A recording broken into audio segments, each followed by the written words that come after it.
Ma chère Lucie, j'ai écrit cette histoire pour toi, mais en la commençant, je ne m'étais pas rendu compte que les petites filles grandissent plus vite que les livres.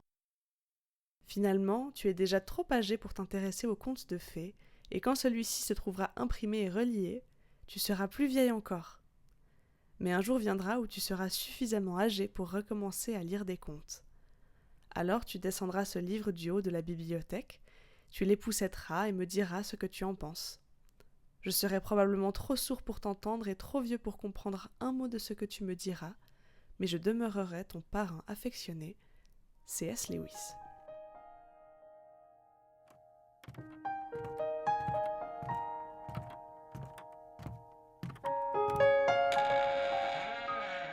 Bienvenue derrière la porte de l'armoire, le podcast où on vous emmène à la recherche des sens cachés dans les histoires de mondes imaginaires créées par C.S. Lewis, l'auteur des célèbres chroniques de Narnia.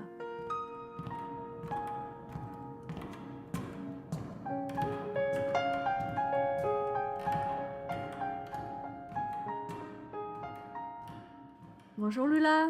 Bonjour Anna, ravie d'inaugurer ce premier chapitre de ce podcast ensemble. Moi aussi. Alors on va vous expliquer un peu les règles du jeu. C'est un podcast sur C.S. Lewis.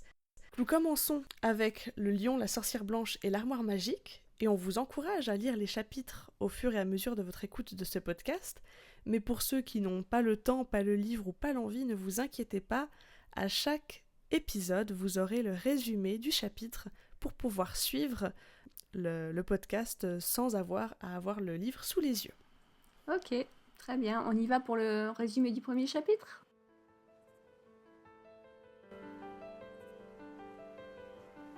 Chapitre 1. Lucie regarde dans une armoire. Peter, Suzanne, Edmund et Lucy Pevensey sont 4 frères et sœurs qui ont été envoyés à la campagne, à Oxford, pour échapper aux raids aériens de la Seconde Guerre mondiale. Ils séjournent chez un vieux professeur dans un immense et mystérieux manoir. Le premier jour, il pleut. Les Pevensey décident d'explorer la maison. Ils découvrent une chambre d'amis complètement vide, à l'exception d'une grande armoire.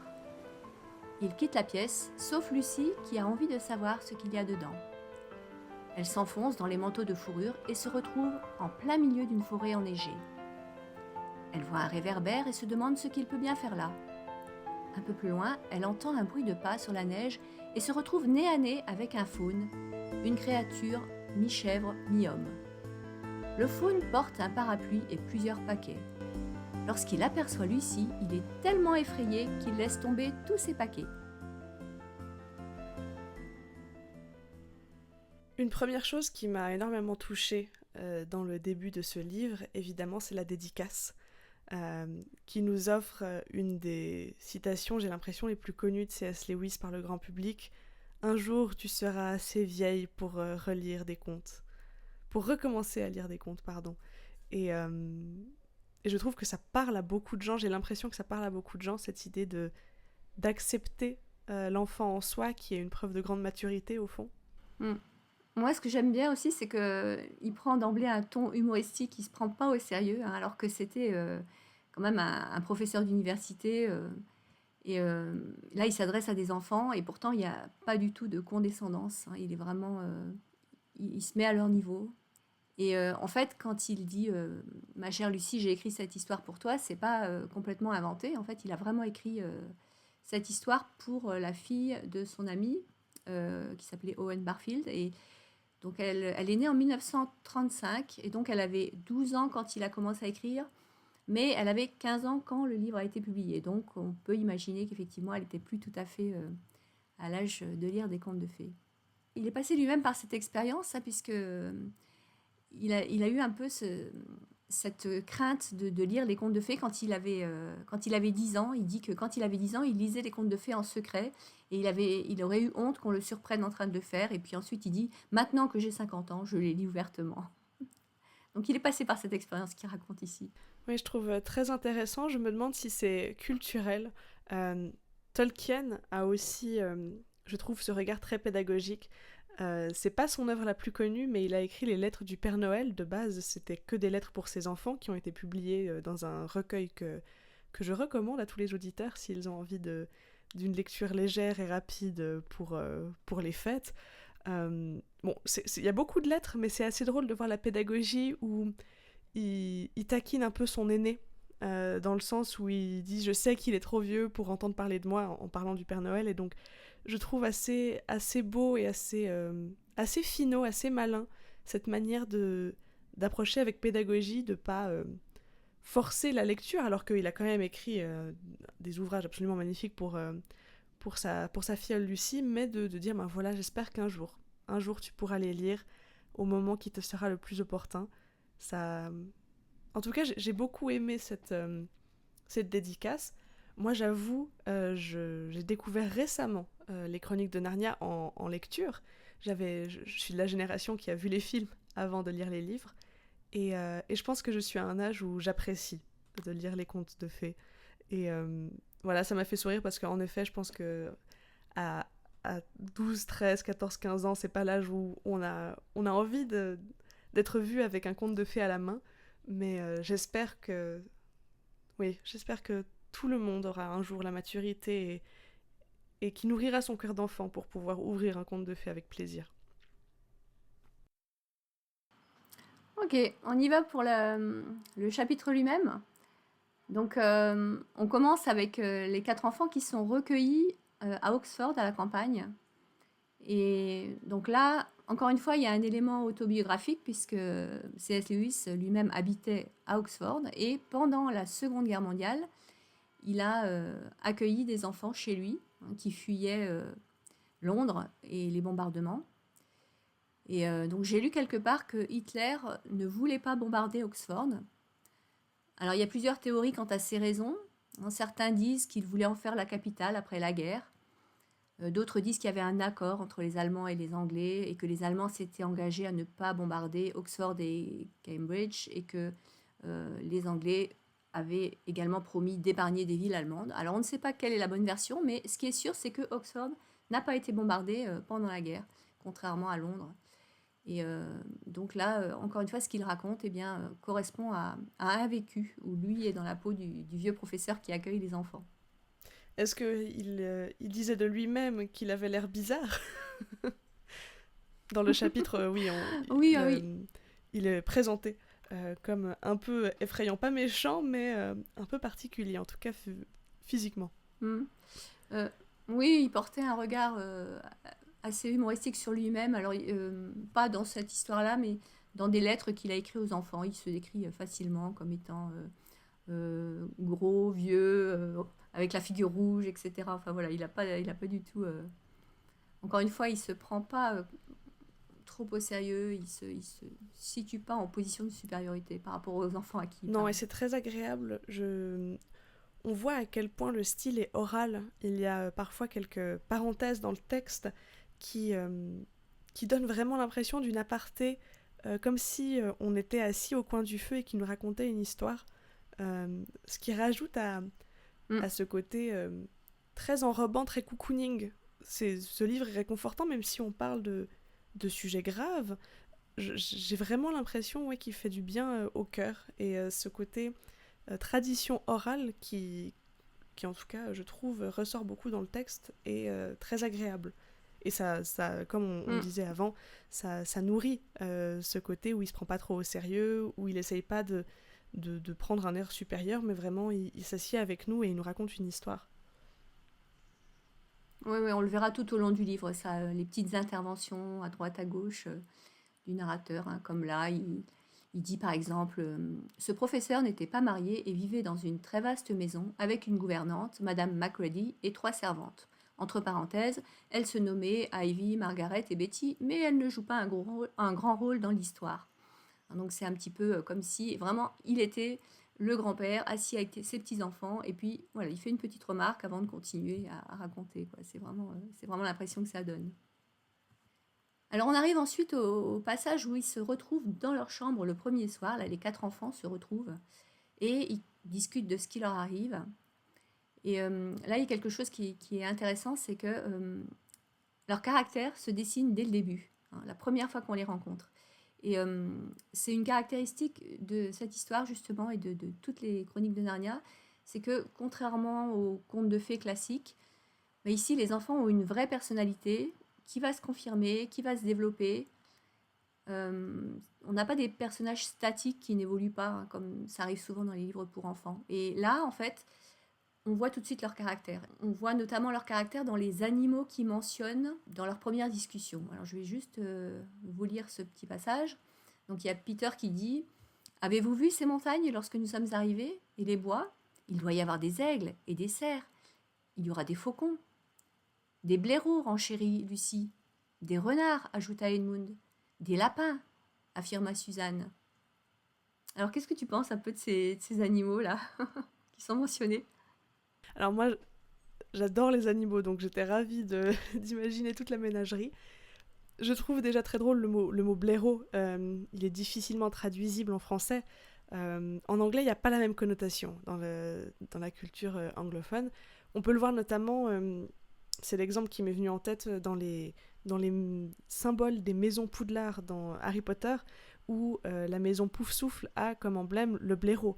Et c'est la maison des gens généreux, du fair play, de la gourmandise, un peu d'être... oui, d'être vraiment ce côté très chaleureux, très sociable.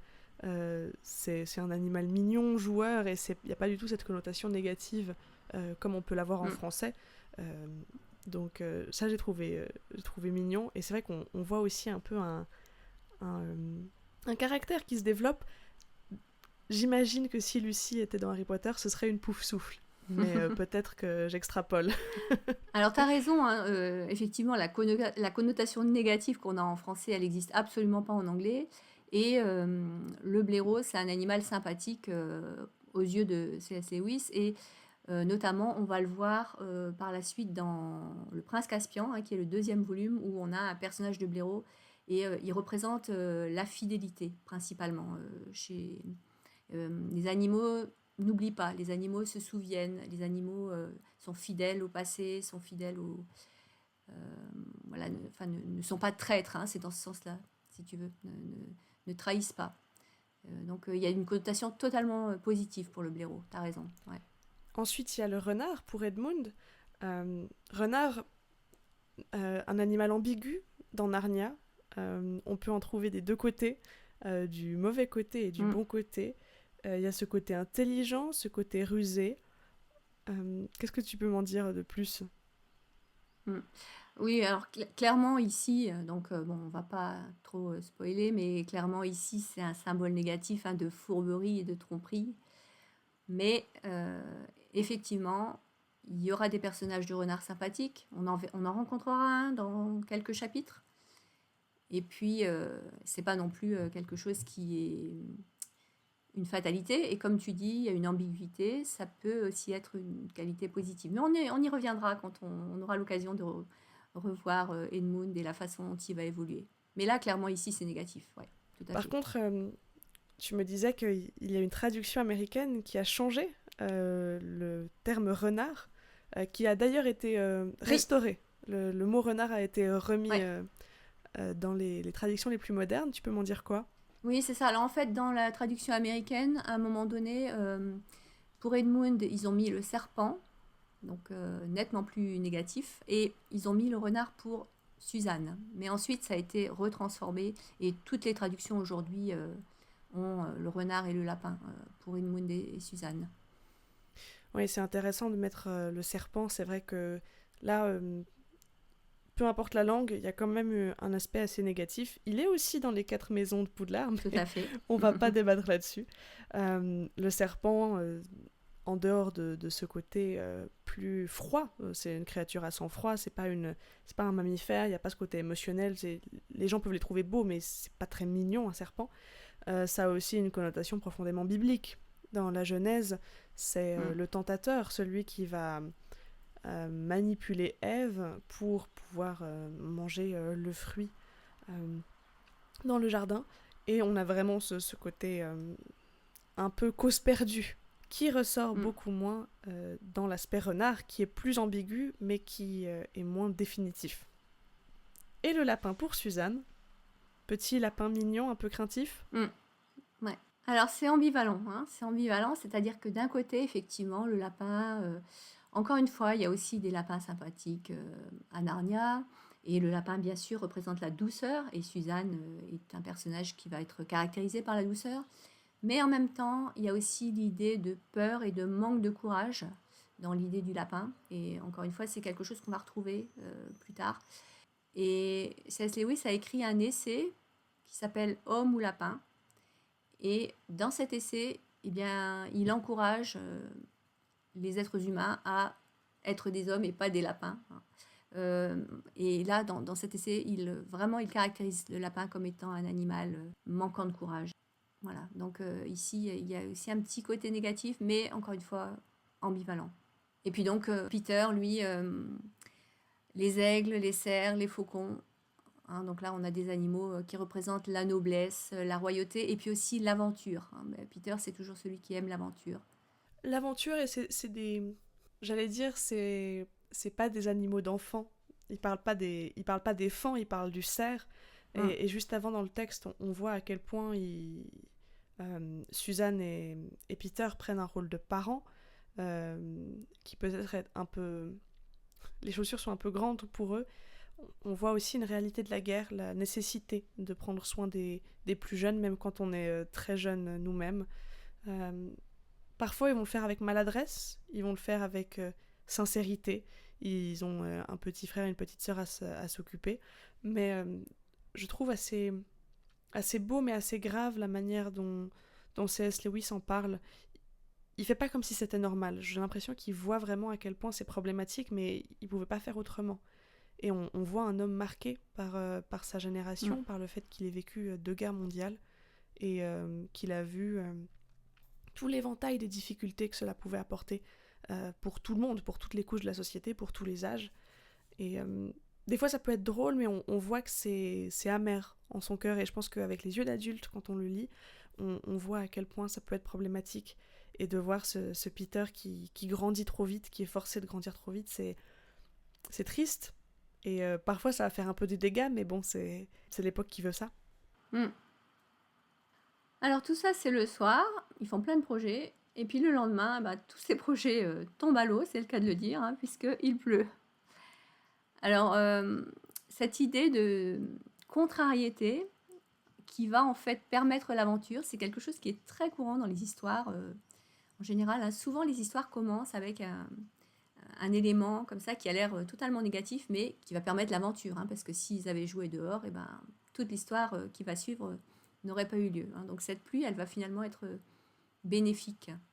Et on va trouver la même chose par exemple, au début du Neveu du magicien, qui est un autre volume. On aura un peu cette même idée. Dans Le Seigneur des Anneaux, on a aussi, alors c'est pas la pluie, hein, mais le temps joue aussi un rôle crucial, hein, puisque comme il fait beau, Sam décide d'aller travailler dans le jardin, et parce qu'il travaille dans le jardin, il entend la conversation entre Gandalf et Frodo sur l'anneau, et il décide d'accompagner Frodo. Donc il y a aussi, il y a aussi le temps qui joue un rôle crucial dans l'histoire. Oui, il est complètement omniprésent. Là, je suis en plein dedans parce que je travaille mon mémoire sur Le Seigneur des Anneaux. Et c'est impressionnant à quel point on parle beaucoup du temps, des nuages, de la température. Et c'était aussi une époque où on était plus connecté à la terre, à la nature.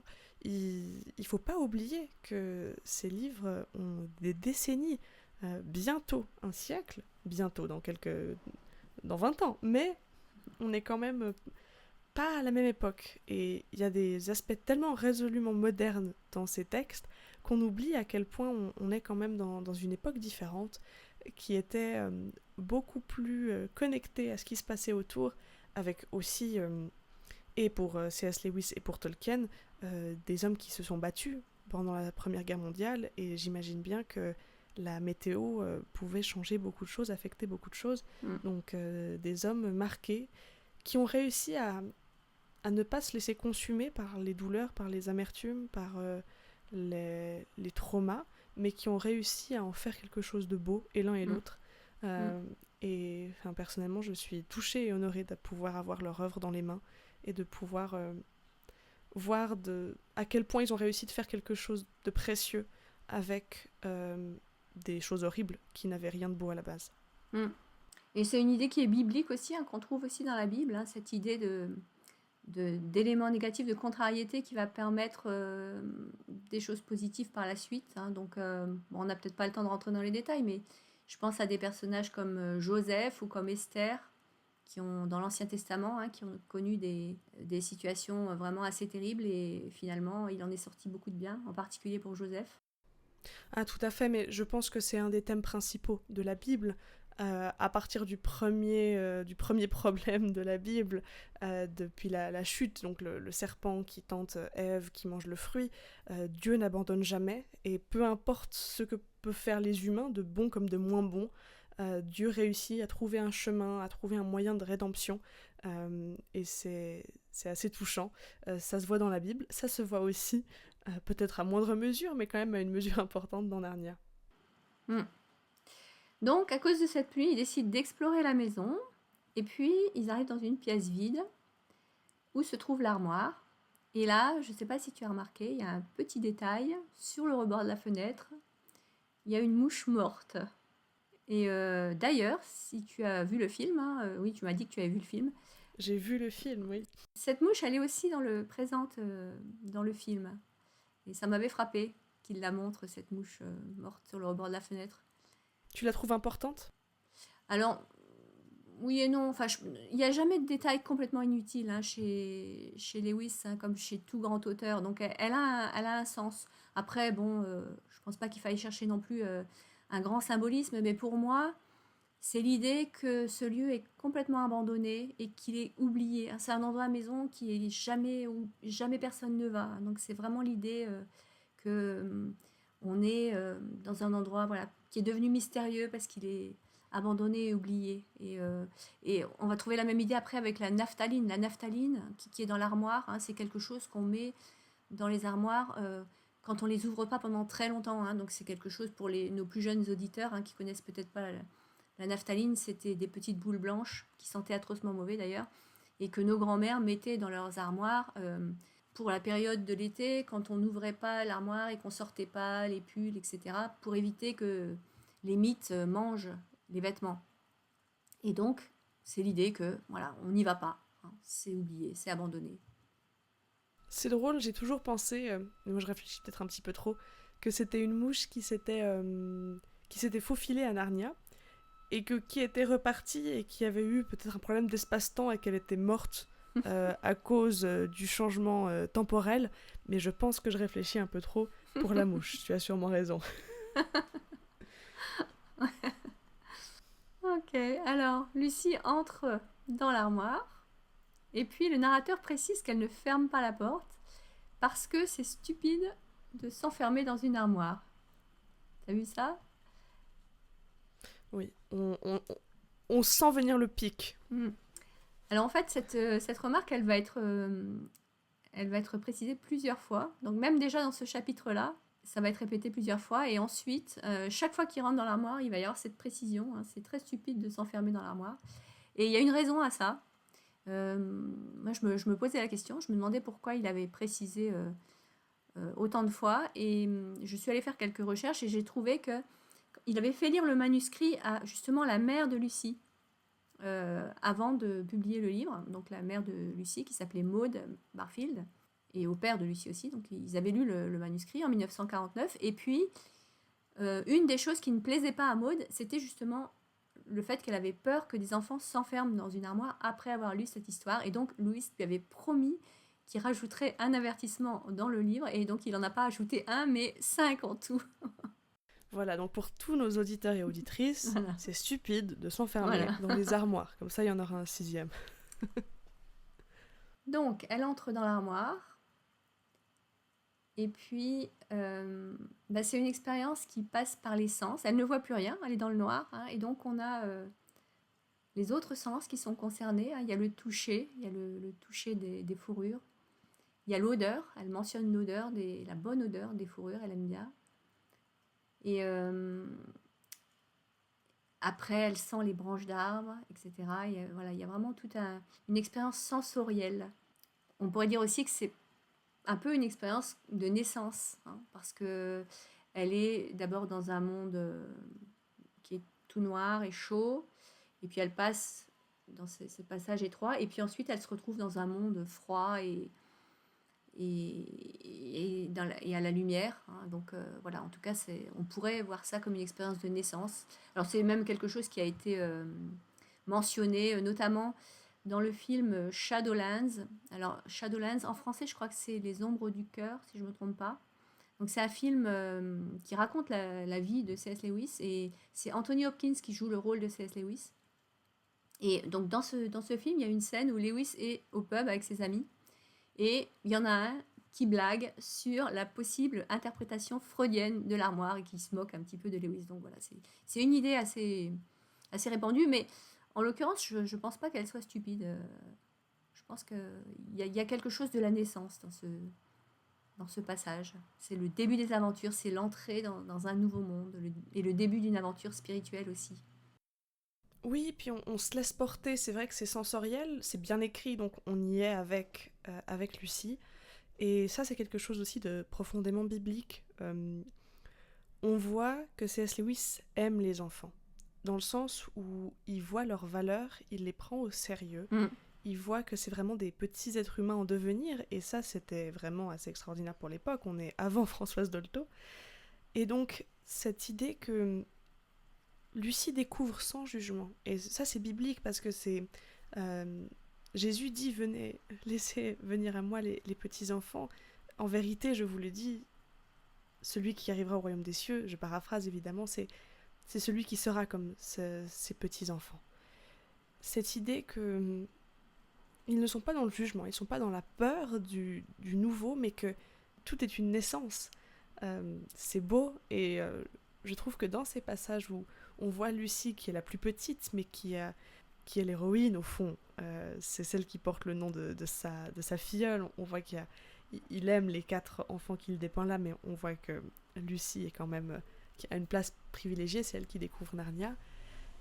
Elle est belle, cette petite fille, elle est touchante, et j'ai l'impression qu'on a toutes et tous envie d'être un peu plus comme Lucie, justement, cette maturité enfantine qui nous appelle à retrouver cet état d'émerveillement, cet état de naissance facile, je veux dire ça comme ça. Et on a envie de la suivre. Et on verra dans quelques épisodes, mais on a envie de la suivre, on a beaucoup moins envie de suivre quelqu'un d'autre. Mais ça, je vous spoil pas. Et est-ce que c'est quelque chose qu'on trouve aussi dans les évangiles, justement, cette idée que le début de l'aventure spirituelle peut être comme une naissance? Alors tout à fait. On parle de nouvelle naissance quand on découvre Dieu, on parle de nouvelle naissance pour le baptême. Donc on a clairement un écho si on parle de cette naissance, de cette nouvelle naissance, ce monde nouveau, ce monde à l'intérieur d'un monde, le monde spirituel à l'intérieur de notre terre. Clairement, on peut faire des jolis parallèles par rapport à ce monde qu'on peut découvrir. Et on verra que les analogies ne s'arrêteront pas là. Alors on voit qu'il y a une introduction progressive du surnaturel, hein. Ça vient pas d'un seul coup, hein, ça se fait petit à petit. Déjà, le premier indice que quelque chose n'est pas normal, entre guillemets, hein, c'est que elle voit une différence de temps quand elle arrive dans ce nouveau monde. C'est-à-dire qu'elle était dans un monde où c'était l'été, et on était juste après le petit déjeuner, et là, elle arrive dans un monde où il fait nuit et où il neige. Donc ça, c'est la premier indice que voilà, elle est plus dans le même monde. Réchauffement climatique, peut-être. Et puis après, on a ce réverbère. Alors, ce réverbère, il est intéressant parce que justement, c'est un objet de notre monde, mais en même temps, il est en pleine forêt. Donc voilà, il indique qu'il y a quelque chose quand même de... C'est pas encore magique, mais bon, quand même, qu'est-ce qu'il fait là, ce réverbère? Et Lucie, d'ailleurs, se pose la question. Ça crée une atmosphère mystérieuse. Oui, c'est le premier pas pour Narnia, c'est l'entrée de Narnia, en tout cas pour nous, pour cette porte, et c'est un symbole. D'ailleurs, on voit souvent, si on voit un réverbère dans une forêt, on sait de quoi ça parle.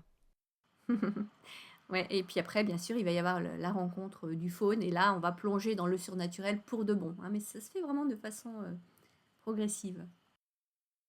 Donc ce fameux réverbère, donc, pour le moment, personne ne sait ce qu'il fait là, hein, ni Lucy, ni peut-être même Lewis, hein, parce que c'est le livre qu'il a écrit en premier.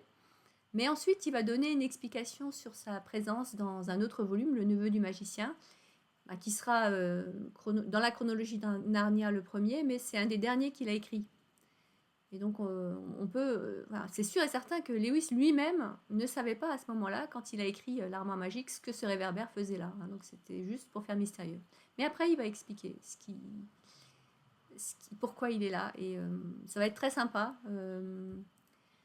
Parce qu'en fait, quand il va écrire Le Neveu du Magicien, il va dire bon, maintenant, je vais vous expliquer comment tout ça a commencé. Et puis, je vais vous expliquer pourquoi il y avait un réverbère dans la forêt, etc. Et ça va être sympa. Mais bon, on n'en est pas encore là.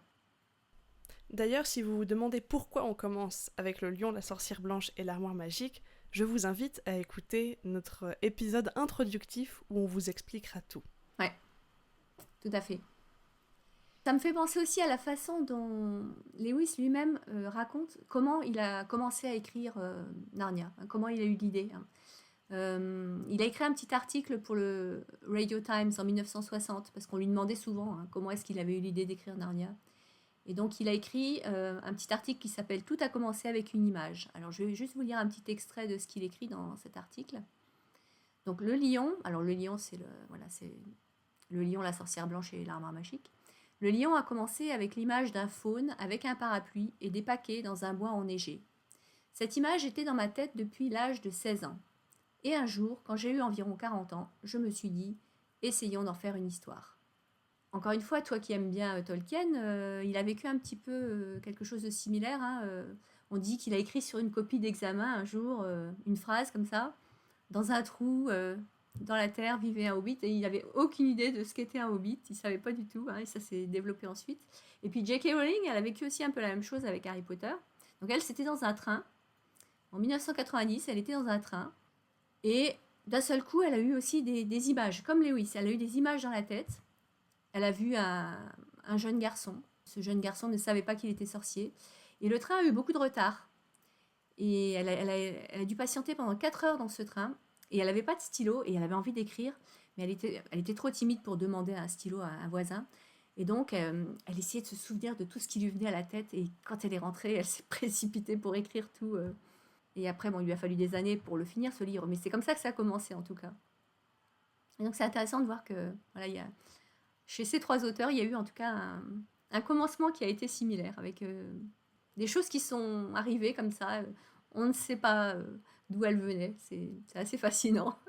Ça fait envie. On aimerait bien aussi avoir des choses qui nous viennent dans la tête comme ça, hein. Ça fait envie, mais peut-être qu'on en a et qu'on les prend pas assez au sérieux. Donc à tous nos auditeurs et auditrices qui parfois ont des images, ont des graines d'histoire, prenez votre stylo et notez. Je sais pas ce que ça donnera, mais on voit que un gribouillis sur sa copie, un train en retard ou une image en tête, ça peut donner des choses bien plus grandes que ça. J'aimerais beaucoup savoir la tête de l'étudiant qui a eu sa copie de je ne sais quoi avec griffonné dans la terre vivait un hobbit. Elle doit se vendre très cher aux enchères. Ok, donc on arrive à la rencontre du faune. Et je voudrais vous lire le passage où on décrit le faune, parce que je trouve que c'est vraiment très intéressant de s'attarder un petit peu sur cette description. Ouais, c'est d'une poésie magnifique. Allez, on y va. Il était juste un peu plus grand que Lucie et tenait au-dessus de sa tête un parapluie couvert de neige. Jusqu'à la taille, il ressemblait à un homme, mais ses jambes étaient formées comme celles d'une chèvre, avec un pelage noir et lustré. Et à la place de pieds, il avait des sabots. Il avait aussi une queue, mais Lucie ne la remarqua pas tout de suite, parce qu'elle était soigneusement relevée sur le bras qui tenait le parapluie, afin qu'elle ne traîne pas dans la neige. Il portait une écharpe en laine rouge, enroulée autour de son cou, et sa peau était plutôt rougeaude également. Il avait une petite figure bizarre mais avenante, avec une courte barbe taillée en pointe et des cheveux bouclés. De cette chevelure sortaient 2 cornes qui se dressaient de chaque côté de son front. L'une de ses mains, comme je l'ai dit, tenait le parapluie. Sur l'autre bras, il portait plusieurs paquets enveloppés dans du papier brun. À cause de ces paquets et de la neige, on aurait vraiment cru qu'il venait de faire ses courses de Noël. C'était un faune. Lorsqu'il vit Lucie, il eut un tel sursaut de surprise qu'il laissa tomber tous ses paquets. Miséricorde s'exclama le faune. Alors, qu'est-ce que tu penses de cette description du faune? Ah, moi, je la trouve absolument charmante. Vraiment, c'est une si jolie image. On voit l'image en aquarelle avec la neige tout autour, le vif de l'écharpe avec son parapluie. Cette espèce de gentleman faune qui, dès le départ, je le trouve touchant. Alors peut-être que je suis influencée par les images euh, que j'ai, notamment du film. Je trouve que l'acteur joue très très bien le Mm. faune. Il a ouais, ce côté très avenant. On a envie de le rencontrer, on a envie de, d'être invité à boire le thé. Euh, ouais, je le trouve vraiment. C'est savoureux comme texte. Mm. Enfin, vraiment, quand je le lis, je me régale. J'ai envie d'avoir les images encadrées chez moi. Mm.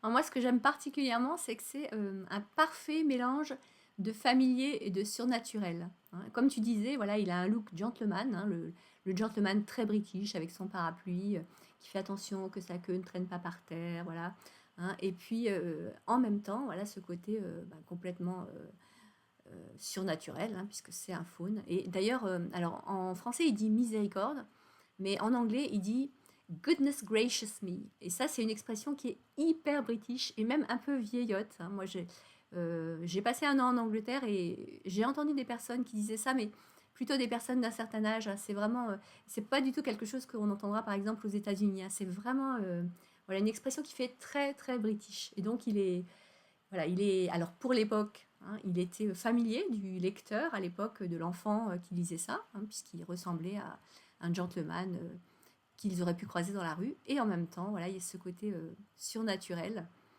Et en fait, pour moi, c'est un des secrets de, du succès de Narnia. C'est ce mélange de familier et de surnaturel.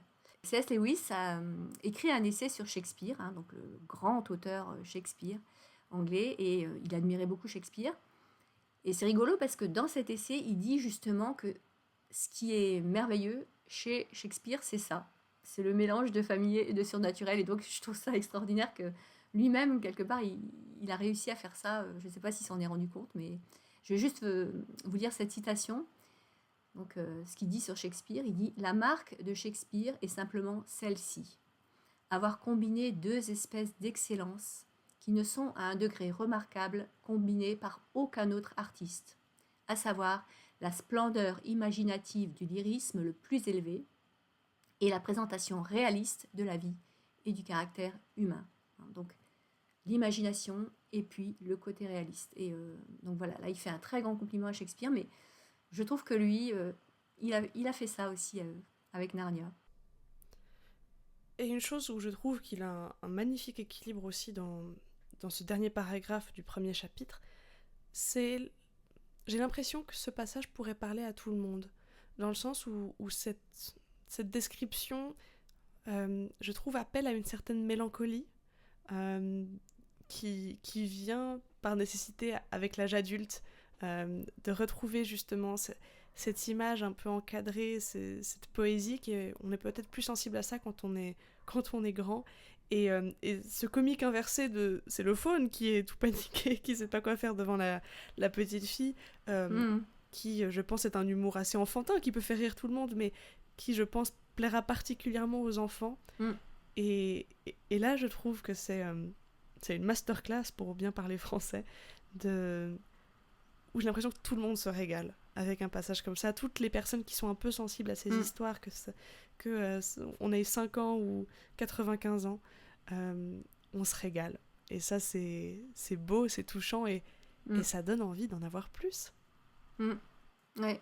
Et donc pour l'enfant, là en l'occurrence, qui lit cette histoire, donc il peut s'identifier tout en étant émerveillé, et les deux aspects sont importants parce que un monde, il faut qu'il soit familier, mais il ne faut pas qu'il soit trop familier, hein, sinon on s'ennuie.